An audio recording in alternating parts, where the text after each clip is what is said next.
Welcome back to another episode of Growth Vertical, everyone. Today, I'm joined by Rohan Chaubey again as a special guest. Some of you remember that we had Rohan actually in the past where we talked about growth hacking startups. So if you guys haven't seen or listened to that episode yet, feel free to go and lead towards the description to go and find that. And then maybe you can come back in and check in. Today, we're actually going to be talking about how to use ChatGPT to grow your traffic and business. Now, there's a lot of people who want to either grow their content marketing function or their facility, I would say, or they want to grow a business, or let's just face it, a lot of stuff that we've seen, they want to make some money online using ChatGPT. But we're actually going to be talking about the most highly impactful approaches to using it, whether it's good, whether it's bad, and what we actually think it is, rather than just going with what the status quo is at the minute. For those of you who don't know, by the way, Rohan, it's a pleasure to have you here. Rohan's the author of the Amazon bestseller, as mentioned last time as well, the growth hacking book. So for those of you who haven't read it already, go and check it out. I highly recommend it. It's pretty cool because it actually showcases, there are some actual actionable tips in there still, even till this day. And they're definitely ones that probably a lot of growth hackers or just general marketers haven't implemented themselves. So I'd highly recommend that. So yeah, Rohan, pleasure to have you here. How are you doing?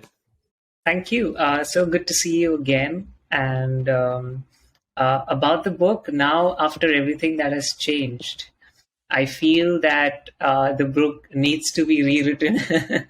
But of course, there are some timeless principles of marketing in the book.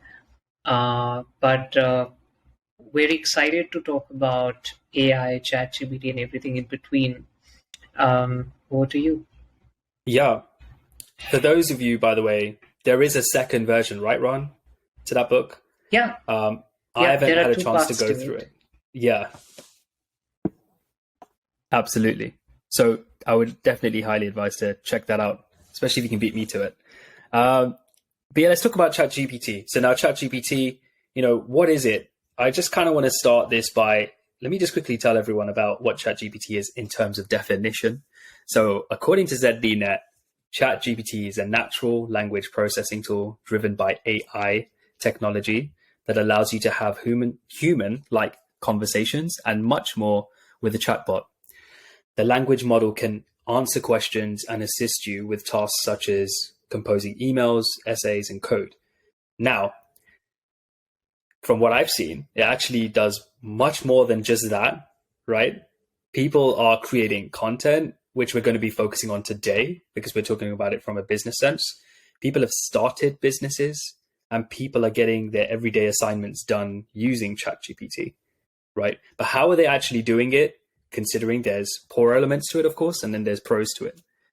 So, Rohan, I guess what I want to ask you is, what do you think ChatGPT is in your definition?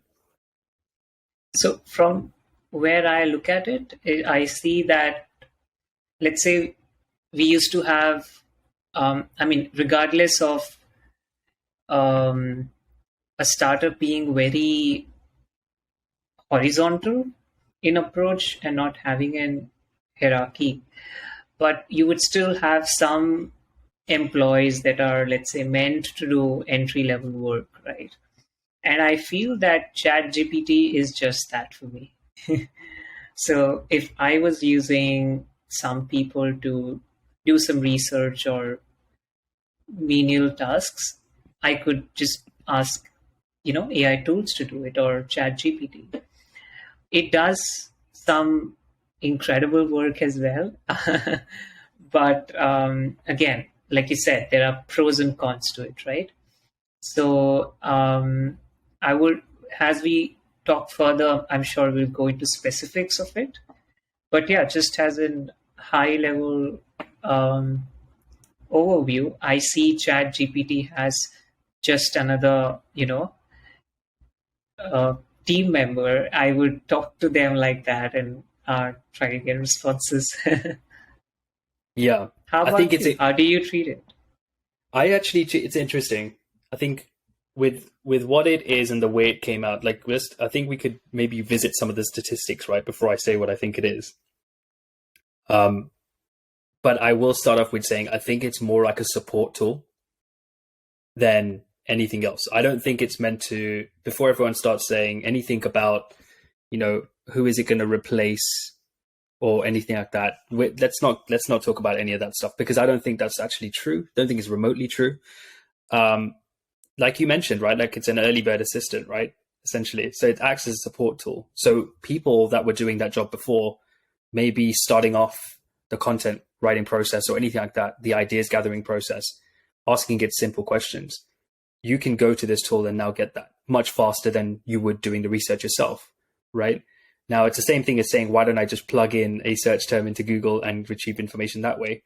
Well, think about it like this. You have to sift through that information, and ChatGPT uses already a lot of that information as a source and puts it into the most, I guess, condensed and understandable form possible, according to what it actually learns. So one thing we do want to visit here is the stats, right? So we got to remember ChatGPT, first off, had grew like a ton. So when it first started, it probably had less data, obviously. But as the weeks have gone on, to get 1 million users in its first week is incredible. And then to have, an estimated sort of 1 billion monthly visitors, imagine how much data it's actually learning from, right? And the number of active users on a daily basis is crazy, just simply because everyone knows that AI, in order to be efficient, right, and effective for its purpose, needs to have access to a large amount of data. So if there's a growing amount of data, it will become smarter as time goes. So I wouldn't say it's the best yet, but I would say that it acts as a support tool. That'd probably be my definition. I'm not going to say it's used just for content, because it's not. We know that the use cases are, of a higher multiple.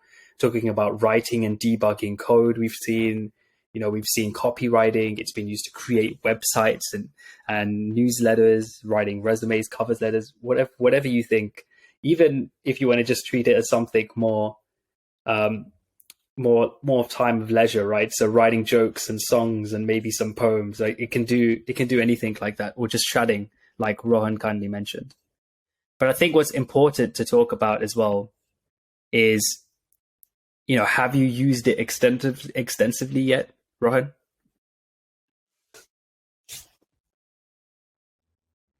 I have been trying different things with it and trying to apply across different marketing functions just to see what I can do with, let's say, content creation, content distribution, SEO of social media, in communities, in outbound ways, messaging and all of that, writing different copies, etc. What I overall feel about ChatGPT is it's very compartmentalized, right? So we can't really say it's going to replace anybody unless it was able to do everything on its own and had some thinking capacity. So let's say if ChatGPT is able to write emails, does not mean that the writers or content marketers would get replaced as a whole, because it's not that if you had to think from Google's standpoint, their recommendation to follow EEAT, right? It does require your expertise and experience to put into the content, and ChatGPT does not have that. So, and we can go on and talk about different things that ChatGPT has ability to do, and everything requires someone, right, to put the pieces together, to put the compartmentalized pieces together. And I feel the job of the growth marketers have become more important than ever, because let's say if someone was searching for ideas to grow their startup, right, they can do as much research as they want, but ChatGPT is only going to give them output just like what you would find on Google. The only difference is that when you were researching earlier, You had to use very clever, advanced Google search operators to get very specific results. Now, those specific results can be written in natural language like the one that we're speaking right now and get the same results. So if you were a really good researcher back then, you did really well. Now, with even simple language, you can get answers that you want. That's the only difference that I see. Of course, it can do some customized work as well. But then again, the source is the data that was fed in. So I feel that the need for growth marketers for very specific knowledge and expertise has become more important than ever. I cannot rely on ChatGPT telling me to distribute my content on certain platforms and then that being a reliable way to go about distributing it really. I feel that digital platforms anyways were accessible to everyone, right? It's the same digital platforms that every industry, every marketer or every product would use. The Right. differentiator really was like how you go on to do it, right? Like your SOPs might differ from mine and our results would be, a result of what we feed in terms of the steps, right? So I think channels would remain the same. The way of doing stuff differs, and that's what ChatGPT cannot Rohan, you say, there? and that's the actual I think differentiator. we've lost.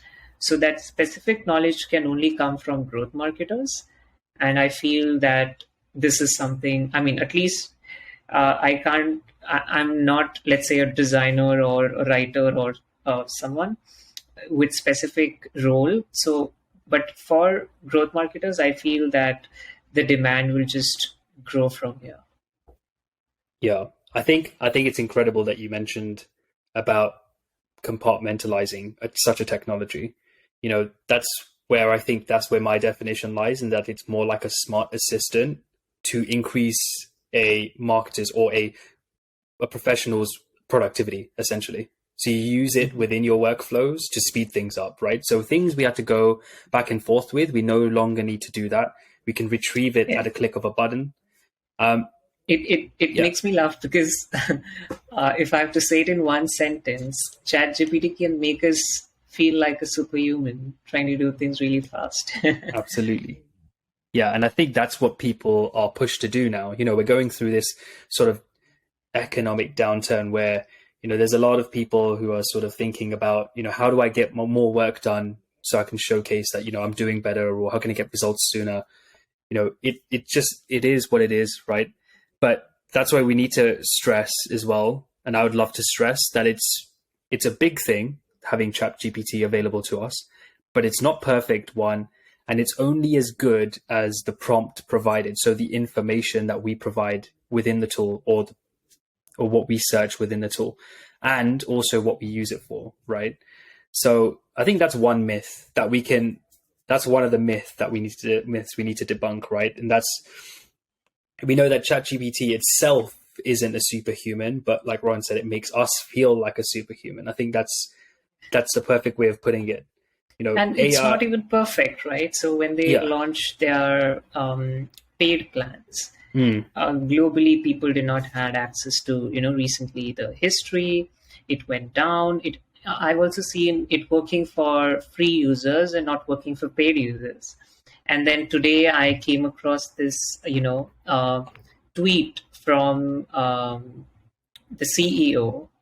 He says, and I quote, we had a significant issue in ChatGPT due to a bug in an open source library for which a fix has now been released and we have just finished validating. A small percentage of our users were able to see the titles of other users' conversations history.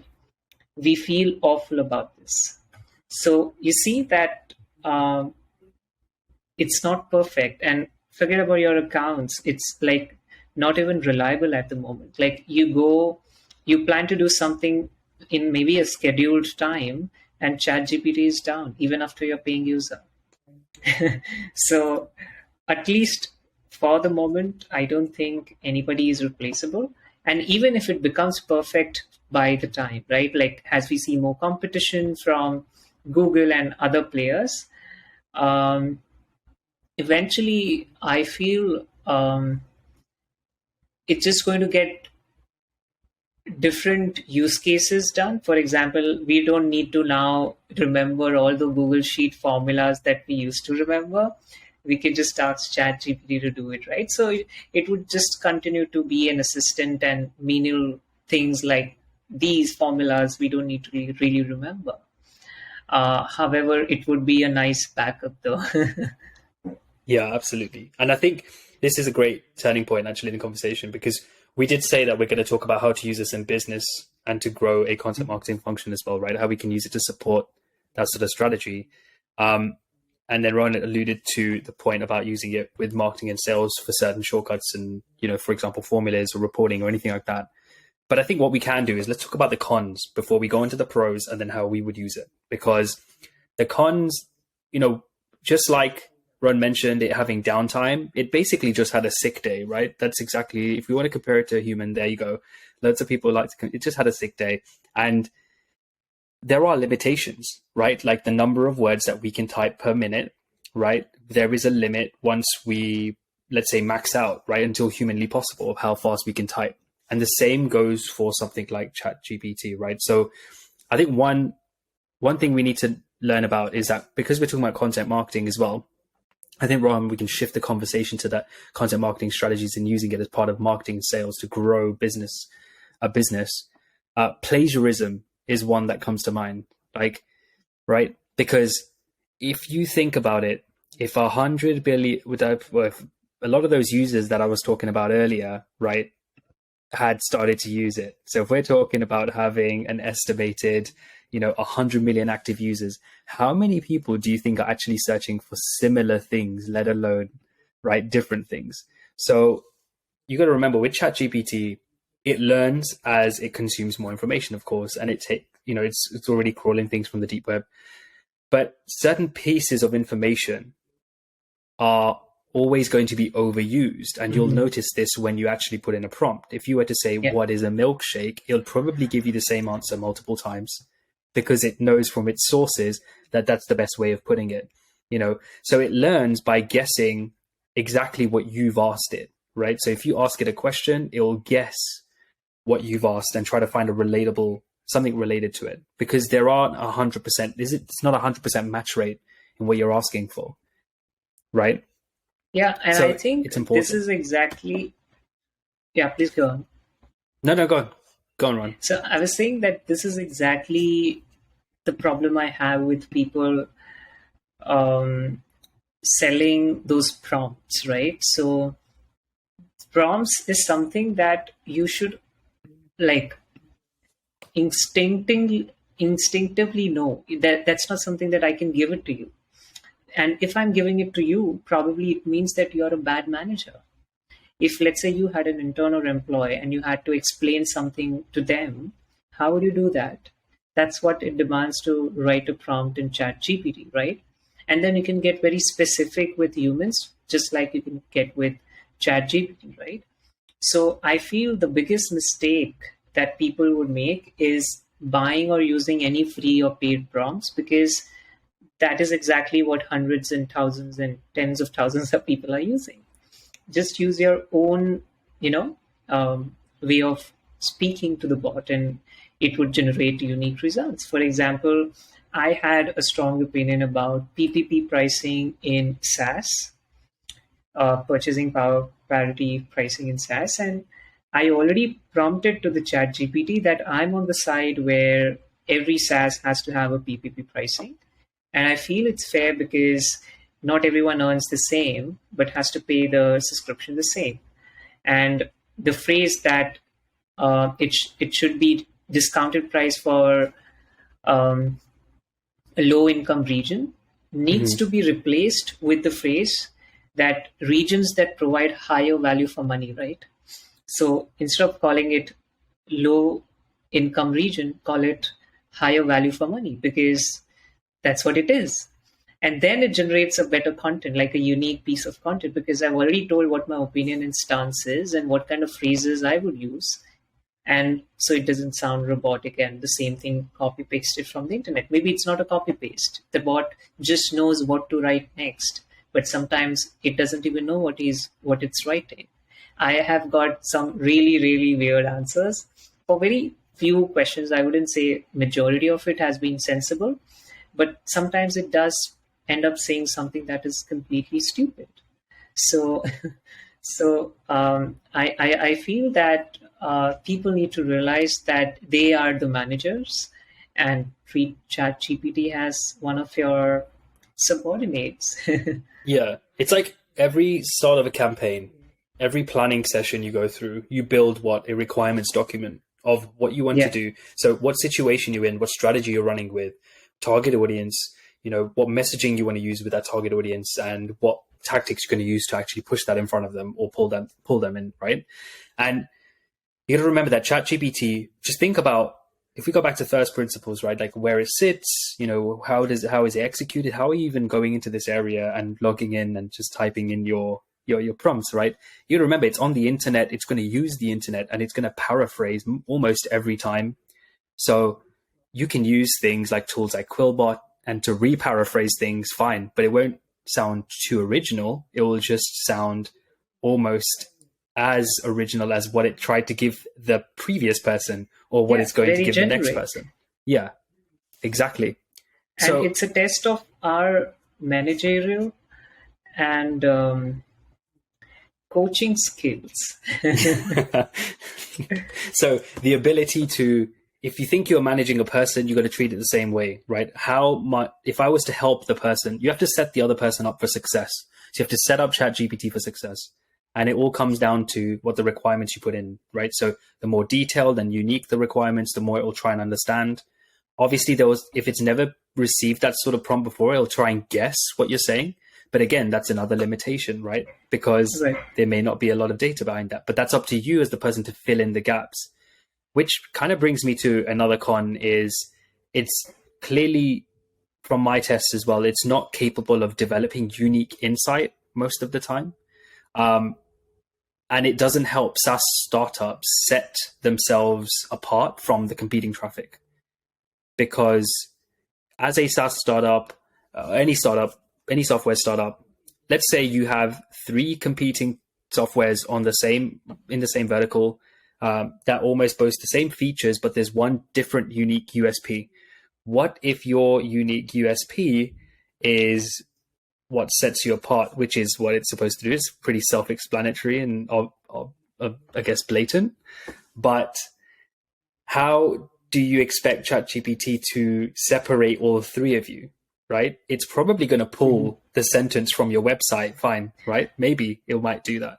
But as a business leader or as a marketer, how are you going to set yourself apart? Maybe you know something that a lot of the other platforms don't know. Maybe you don't share anything publicly.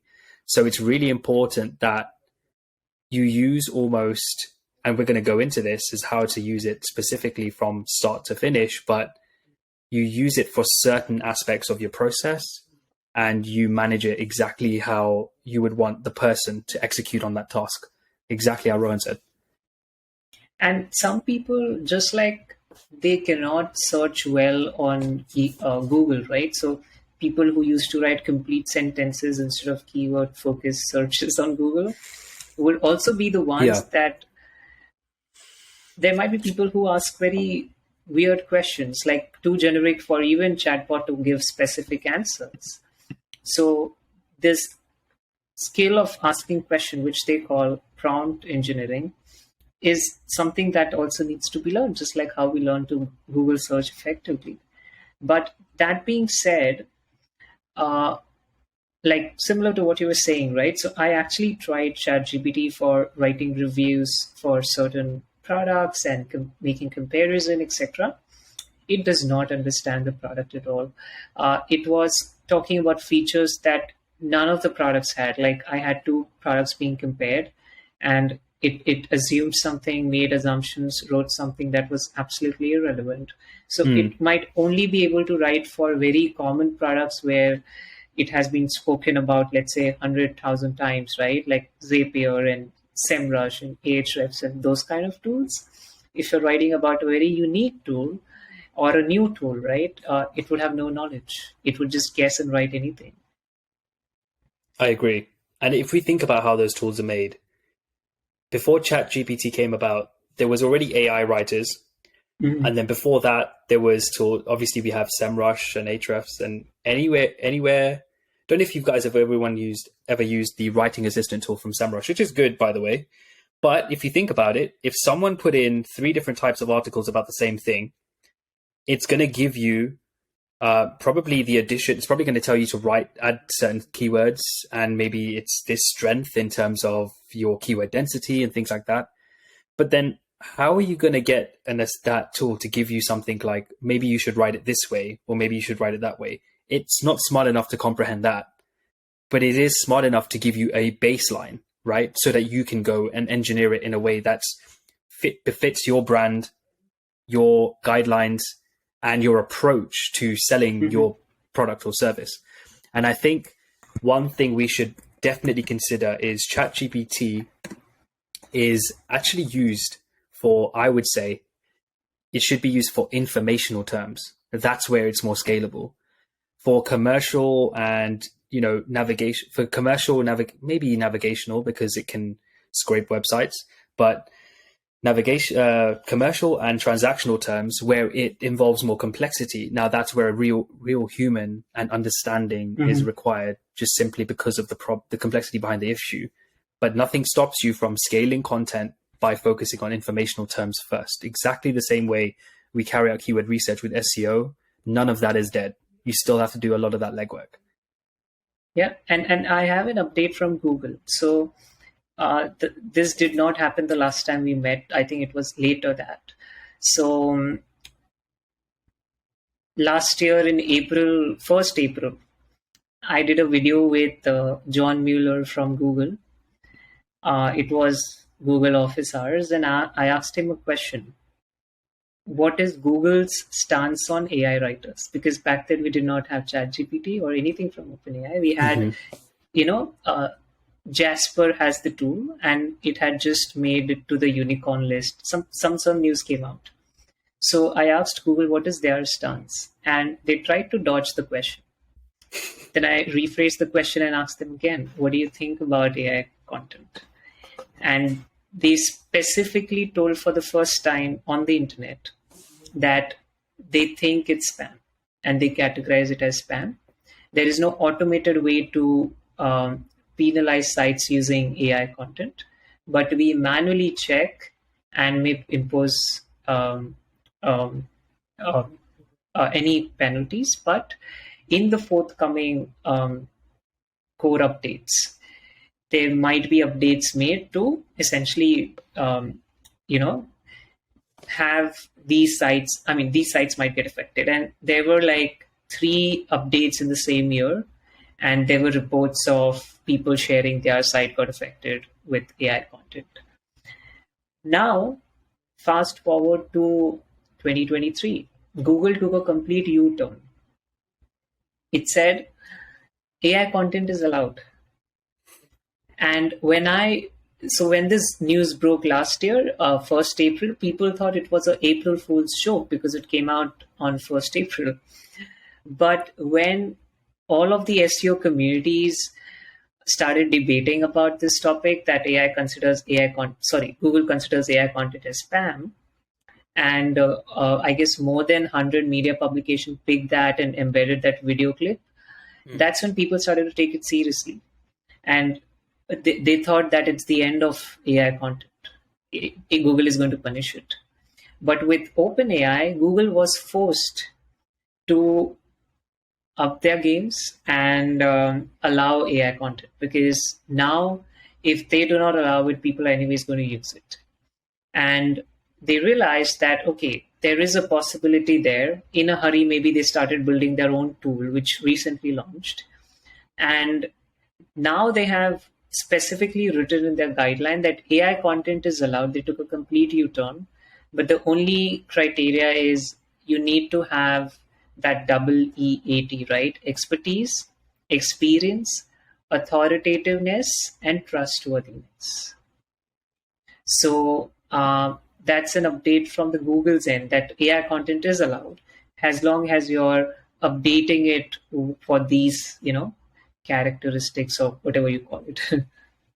Yeah, I think it's definitely a good note because recently we know that with, for example, the approach like Google Ads, right, now considers match types in terms of their intent. So it's not based on just keyword match types anymore, right? So even with an exact match phrase, for those of you who run Google Ads, you can still get some irrelevant searches. But the reason why I'm talking about this is because Google itself in the background needs to understand what the intent is behind that term. So if they allow AI content, whilst they're measuring intent, they're still going to be the enforcer behind what intent is, right? So maybe we're talking about a certain term software. Let's say we're talking about accounting software. So it's like accounting software for small business, or we can call it accounting system for SMEs, right? It needs to be able to understand the intent behind both those different search phrases. And so that's what they're focusing on, which is probably why they allowed the AI tool to do, they're going to be the enforcer. We know that. They have a lot of control over the data. So, it's not surprising, of course, but there we have it, right? So there are going to be AI adopters, but it's about making it smarter based on their current processes. Again, not just cowboying a system and, running with it. Yeah. And one quick note that ChatGPT does not give you that sources of the data, right? But I think the Bing, the chatbot at Bing does give you that. A few times I tried, there were links sent with the messages. Yeah, I think you can ask it to provide references with the Bing one. Okay. Yeah. So I think you can tell it to include references. And then it should give you links of where it extracted. In the future, ChatGPT should do the same, because there are chances that you might end up in legal trouble for taking someone else's work and not referencing back to it. Absolutely. I will say this, though. The educational systems that are using I remember when I was at university as well, they would actually put our work through a plagiarism detector, right? Now, that might completely change, but there seems to be an influx of people that are using it for educational purposes. Now, like how they enforce that, we don't know, but I can imagine them using a self-learning algorithm that almost reverse engineers the use of an AI, right? The same way Google's able to detect that. I actually reached out to, sorry, go on. No, it's good. Go on. No, go on. You reached out to. I reached out to someone from OpenAI on LinkedIn, and I asked them, how do we detect, will it not be irresponsible of OpenAI to not provide a detection mechanism if it is mass generating AI content? A few weeks back, he reached out to me and said that, now we have this detection tool which you can use, and then it was all over the news. So I think OpenAI itself has one of the tools, and then there is Zero GPT something, and then there are so many other tools for detection for AI content, right? So I think that's going to change the educational landscape, but for marketing at least, if let's say I'm a business person and trying to hire writers, we could use it for that purpose as well, to check writers' work with like detecting AI content. But again, if they're smart enough, they'll find ways to, find a workaround to it. Yeah, I think one of the ones that I saw as well, I think is it copy leaks? I don't know. I need to. Yeah, there are many. Remember. Like recently, there have been many. So it's quite a new system, obviously, that people are going to get used to. But let's talk about the pros, right? So we can get into, the different one. So the pros, right? From what I've used it for, it seems great for short form content, right? So tweets, subject lines, CTAs, end of thread captions, maybe Instagram captions or LinkedIn short posts. The reason why I say this is because it has to fight with very little based on the amount of info you give it, right?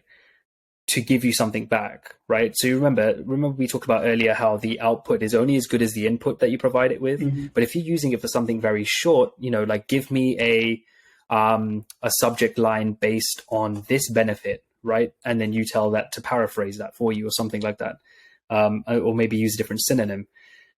It's able to comprehend that because it doesn't require too much of understanding the information and guessing, right? We said that if it doesn't know much, then it'll have to guess. Well, it doesn't have to guess too much if there's little information to work with. I don't know what else you used it for in terms of the pros. Rohan, any other examples? Yeah, like you said, really short content for let's say caption on social media posts, tweets, converting my blogs into tweets, quick sentiment analysis, or some, creating an outreach copy and then editing it and building on top of it, writing unique content in emails, perhaps, responding to quick messages as well, like emails. And then I would ask, give me 10 titles for this blog post or 10 email subject lines, creating lead magnets out of the research it provides. And then I saw people creating simple Chrome extensions as well, which could act as like good distribution lead magnet, right? And then one time I had to, I was using a Twitter tool and I had to click 100 times to remove inactive people. So I just asked ChatGPT, can you write me a code to click a button? It gave me a 2-line code, and I just had to find the button ID and insert there to make it work. So, and of course, for summarizing, if I've written a blog post, I will ask it to summarize it so that I can use it for my LinkedIn article, post it on different communities, maybe on places like Product Hunt and Hacker News, Medium, or Quora Answers, or Reddit. So all in all, wherever the content other than searches is required, we could use for that. Even for getting a basic structure for, let's say, YouTube description, or looking for tags for a YouTube video. So yeah, these small use cases. Absolutely. And I think two benefits I really want to highlight is because we did say we're going to talk about content creation. We're not talking about just short form content as well. I truly believe we can create longer form content, but just not by lumping it all in one and expect the AI writer to do everything. One thing is, the first benefit I would always say is that the time to create content is significantly decreased. So we talked about productivity earlier. That's a pro of the system, of course. And then you've got the traffic, right? The time to increase traffic because you're covering more keywords, right, is significantly decreased. So you're getting more traffic and covering more keywords much faster. That's what we can use this for. But how do we use this? I've got a case study, which I'll talk about after because I've used it before, but it was an AI writer. I mean, to use it for ChatGPT, it's different. But there's a bunch of tools that you can use out there. I'm sure, Rohan, you probably come across some of these, like Sonic and Niches, Quillbot, obviously ChatGPT. You got Writer, Jasper AI, Writerly, and there's loads more, right? The list goes on and on. So I think in terms of using it as a startup, Ron, if you were talking about managing the writer earlier, right? Managing ChatGPT. So as for startup advice on content marketing, growing their audience, how can they use ChatGPT to do so aside from the short form content, right? That we just talked about. Those are obvious use cases that we can use ChatGPT for. But how would you recommend systematizing it? I think, so let's say if we were to hire a content marketer, right? The first day of their job is to essentially understand the product, understand different target segments of the audience, essentially custom personas, ICPs, right? So ChatGPT could help them create those, right? And understand what are their hopes, fears, or motivation or pain points, right? So they are able to write content and really empathize with the audience. So I think ChatGPT just accelerates that process of understanding, the personas. Perhaps do some research as well, if the competitors are well known, of course. And then copies we have already discussed. Perhaps the distribution bit of it, like I was sharing with you about the lead magnet and getting ideas for the same. Some of the tools also allow, social comments. It's called social comments generator, which can also generate comments. But then Yeah. I would I wouldn't recommend it because it is detectable, and but it would be a good starting point. If you were writing it yourself, you get a prompt and then you start writing. So imagine how Facebook and LinkedIn used to give you small prompts, right? What you could potentially comment. So ChatGPT is no different. It's giving you a prompt. You can just modify what you really feel instead of just going with what the bot is trying to suggest. And then, of course, you can ask ChatGPT to write some ad copies and put storytelling into every single content piece. Perhaps, write your blog post in different parts. So with the new version of ChatGPT, you're able to produce long form content. But then I would always suggest like writing a blog post in different small subcategories instead of, writing it all at once, like giving it a prompt and trying to ask it to generate a 1,000-word blog post. So those are some of the use cases I've used. How about you? Yeah, I think what's important is, I think touching on what you said about putting them in batches, that's something I've done in the past. I think it's super helpful, right? It allows you to actually maintain quality and control over what you're actually doing. So what I would suggest in terms of workflow, right, for any startup out there, we know that in order to compete against the giants, you think, oh, well, this significant enterprise has been doing it in a legacy way with their software. Maybe it's an on-prem solution. Maybe you're the new SaaS solution on the block, and you have a significantly small turnaround time. It's almost like a turnkey solution, very quick and easy to get set up.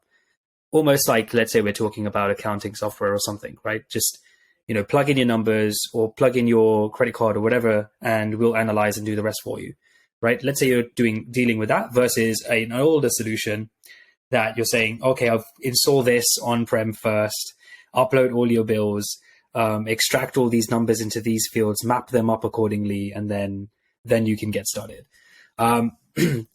So to beat someone that's been on the market, that has a lot of the market share, a lot of the share of voice in the market can get very difficult. It can be quite overwhelming for any software startup. One thing I would always recommend is you can actually get started with AI because you don't have a significant budget to work with getting a writer and then an editor and then someone who does the SEO work. But what I would suggest is get someone that does a hybrid, right? So you can maybe have one, maybe it's a virtual assistant or something, but they're very good with SEO content and they're very good with putting together structures, right? That's what you need. So the part of the formula in the beginning is your keyword research and obviously understanding your titles and the subtitles within that. What are you trying to achieve with that post? Whether you created skyscraper or not, we're not going to go into that technicality just now. We can leave that for another time. But if you're creating that piece of content, what I've seen work is you break it out. You break out the piece of content you're trying to create, the one piece of content, give it the headings, the subheadings, and what you're trying to achieve within those. And then bit by bit, you're going to give it to the AI platform, or you're going to use ChatGPT to come up with the sentence structure or form a few sentences around your question or that point you're trying to make. And then what you're going to do is you're going to go and do that for all the other sections. And then you're going to give that entire document or whatever you've created to the editor. Now, the editor is an expert in what you do. They are an expert in the SEO part. They know what keywords are relatable. They know what quality control you essentially should have with something like that goes out so it doesn't harm your brand. They will do a lot of the cleanup and then you'll hit publish, right? Or you can use, again, AI to distribute the content like Rohan said, right? There's a different way. There's a different way you can do it depending on your workflow. Not everyone's SOP is the same, of course. Your workflows aren't going to be the same, but that's one way of doing it. But one thing you should always do is measure the content and the effectiveness of your ChatGPT approach to content creation, right? So that would be my approach to creating the long form content for those of you who want to produce content at scale, drive more traffic sooner, and essentially rank for those keywords. There are a few strategies on how you can, in a blip, honestly, get yourself seen as an authority by Google. But we can talk about that sort of strategy later, because it's not ChatGPT related. It's more SEO and strictly content marketing related, right? So, Rohan, I guess if we're talking about the successes of then measuring, because we want you guys in the audience to measure the effectiveness of that. How do we measure the successfulness of using ChatGPT then in that sort of experiment or initiative, I should say? Is there anything you feel like we should particularly track?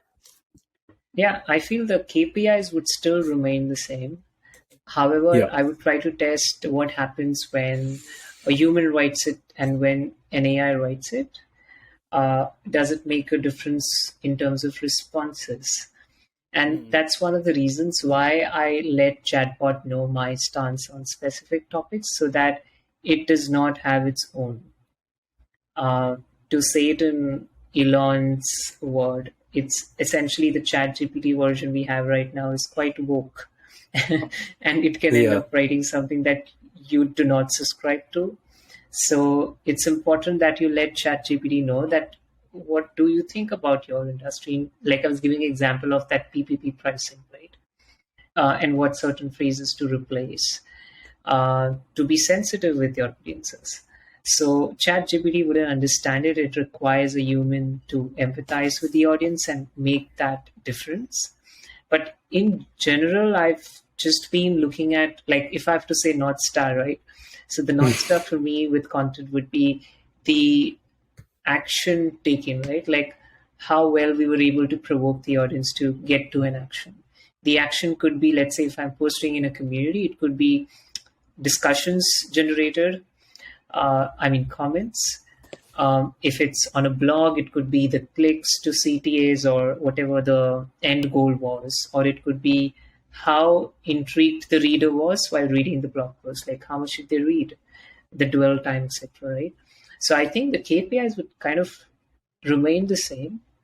It's just that it's for us to optimize and test it against human writing. I agree. And how we can balance both and get to a sweet spot. Yeah, I agree with that. And especially when we were talking about productivity earlier, I think that's important that we layer that on. So KPIs that I would usually, and actually it's good that we probably move on to like some case studies, because case study wise, when working with AI, even in a past marketing initiative, and there's nothing, we're not growth marketers, we're not growth hackers without any testing or A/B testing, right? So let's talk a bit about this. So what we did was, in the past, I was working on a project with a business where we were creating content focused on SEO to get more traffic to the website, of course, relevant traffic.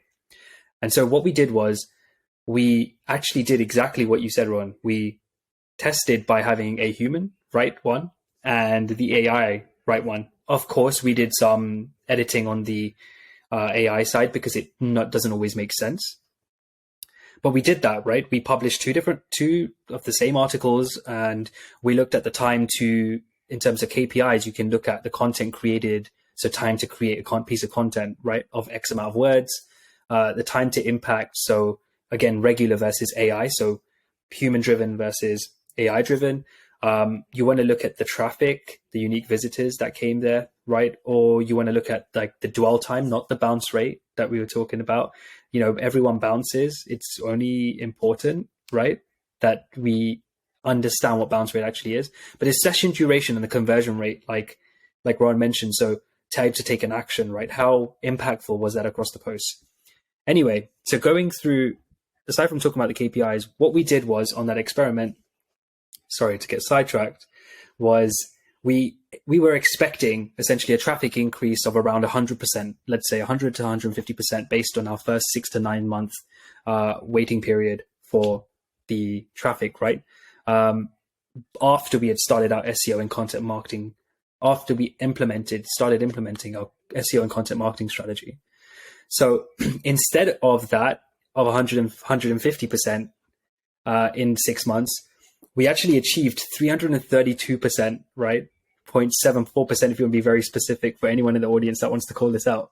And then that was just on the organic search traffic. And then also we increased that by the social traffic as well by 224% by repurposing it with the AI and that sort of thing, which increased essentially our traffic value by $4,000 a month, which is a huge saving on PPC spend. One, our domain authority shot up from 3 to 24. And so that's a 700% increase. But, you know, there's no point just driving traffic. We need to talk about leads as well, right? So the number of leads, middle of the funnel leads increased because of course we had like exit intent, or we were optimizing the page for CTAs like you mentioned.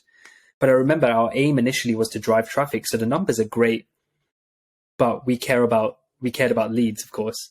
So you can see that, you know, the stark difference was when we used AI, but with an editor, we found that it was actually much faster to get from concept to publish, like in much sooner, especially when we were focusing on informational terms. It's important to note that. And that's why I mentioned middle of the funnel leads, because you drive top of the funnel content, top of the funnel traffic, and you get them to engage in a way that increases their session duration so that you can try and get them to convert middle of the funnel and then stay top of mind until you get them to bottom of the funnel, right? So most aware, right? In part of the journey that we talk about. So that's just a small case study. I mean, Rohan, you've probably seen similar results when actively implementing it, right? With some of your initiatives. Exactly. So since you've already given an example of case studies with numbers, I'll just give generic examples of how effective it has been across different use cases, right? So one is, of course, the blog post we have covered. The second, I was sharing with you about the community, right? So I run a lot of communities, and as a community manager, I need to generate a lot of conversations. And so I started using ChatGPT to give prompts to people to talk about, like prompts for discussion. It helped generate ideas, and I would share it in the community and then test the initial brief that we share with the audience, and then the responses we get. So I found it far more efficient to create content and essentially provoke responses when it was well written with an AI versus just, you know, our community managers writing it themselves. Of course, that also generates good responses, but then this was effective because then we were able to give specific prompts and write it in a certain way. Similarly, with the social content as well, the capacity for us to create social content has increased. However, we do see a significant drop in consumption of content across the channels. For example, imagine the followers to engagement rate on Instagram in 2018-19 versus right now. It's no longer 10%. Same as with Twitter, right? There is a lot of people who have big following, but much lower engagement. And now the virality factor has become quite random. Like you could anytime go viral on LinkedIn, you could anytime go viral on Twitter. There's just no predictability. Same as done with Instagram with Reels. So that predictability of social media has gone away. Even if you have bigger audience or smaller audience, it's more of like it's a level playing field, if I can say that. So even a smaller creator might end up going viral with a reel. A tweet can reach 1 million people even if you have 100 followers. So I think that is an algorithmic change that we are seeing across platforms. But the intensity of content creation can actually help you reach that point of virality someday, right? So until then, keep experimenting. Yeah, I agree, because there were instances where we tried that with other projects within a completely different niche, but it's not the same. You don't get the same results simply because the complexity increases and decreases, and the resources change from business to business as well. Mm-hmm. So it's important to note that you take it with a pinch of salt, but you have to test yourself. It's important. And just highlight your key set of your North Star metrics, essentially, and then run with it. And if it doesn't work, then just pivot. It's really important that you do that. It's a failed experiment is a learned experiment, right? So you got to remember that you have to really test out whether the ChatGPT versions or an AI writer, for example, has helped you on your journey simply because there's already a great amount of useful information out there or not. For those businesses that are essentially trailblazers in their market, so there's no footprint of any other business that does what you do, and there's hardly any information out there, it'll be much more difficult to use ChatGPT. But what it can do is it can take, like I mentioned, these informational concepts, right? So if you have to drive traffic for those informational concepts and bring people to the site, then it's perfectly fine to use it for that. But again, you need to have assistance with that within your processes. So there should always be an additional quality gate set up after you've used any AI product, right? For writing and that sort of thing, something that becomes very complex in nature and requires a difference in tonality, etc., especially when it comes to different languages. Exactly. Yeah. So do you have anything else to add, Rohan, by the way? Because I know that we've got like about a few minutes left before we close off. No, I think we've covered most of the angles that we had to with ChatGPT. Yeah, awesome. Well, there we have it, everyone. We know that ChatGPT can be quite powerful, but we want to stress, as we did in multiple occasions on this chat with Rohan as well, that it's not a silver bullet for content marketing. It's not a silver bullet for all life purposes, creating your CV, whatever you want to use it for. Most importantly, for businesses, content marketing, don't just simply get something from ChatGPT and publish. It's not, you have got to really look at it and set up a quality gate. And remember, the output is only as good as the input. So you got to make sure that the requirements are key, like they are really like useful, they're concise, they're very detailed in the sense that you actually tell ChatGPT what you think about some particular subject, so it doesn't put you in the crossfire of anything that's mildly controversial, even. So yeah, it's only the output's only as good as its input. So you'll need another quality gate and ensure you're producing high quality content. It's doable, but we know that you've got to be careful. So yeah, Rohan, thanks for being here today. Honestly, it's been again amazing speaking to you. Very amazing, very insightful as always. And I think that definitely today, with everything that's going on with ChatGPT, there's been some actionable insights here for people to take away almost and sort of run with and test a few things out themselves. But Ryan, if you've talked about a lot, you share your own growth marketing content, you talk about a lot of experiences and initiatives you're working on. If people want to follow you and reach out to you, connect with you, how can they do that? So I run a community on Reddit called r/growth hacking. They can join in, and I think they can just Google and it would show all my social icons. Sounds good. I'll put it in the description as well for everyone to see and reach out to, so they can follow that. Thank you. This was a great chat, and thank you for having me. Sorry, were you saying something? No. It's just going to say it's a pleasure. Honestly, it's always good to have you here. Your insight's always welcome, and it's always really interesting to hear what you've worked on and some of the experiments you've run. So let's keep this up, everyone. It's quite nice having Rohan here. Maybe we can have you again to talk about some experiments. But yeah, till next time, everyone. We'll see you in the next episode. See ya. Thank you.